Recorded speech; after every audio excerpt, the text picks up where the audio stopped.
Hello good morning साथीहरु। आज म मेरो सानीलाई लिएर स्कुल जाँदैछु। यस्तो बाटो हिँड्नुपर्छ, यस्तो छ, यस्तो छ नि यो बाटो। यस्तो भिड छ, बर्खाको दिन यस्तो झोडी छ बाटो हिँड्नलाई। यस्तो बाटो छ,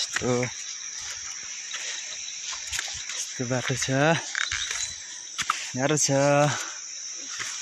भिडियो बनाउन। नि मैले सानो कान्छीलाई लिएर स्कुल जाँदैछु। सानो कतिमा पढ्छौ?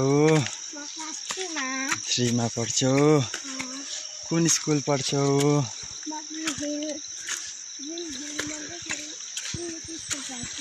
के अरे?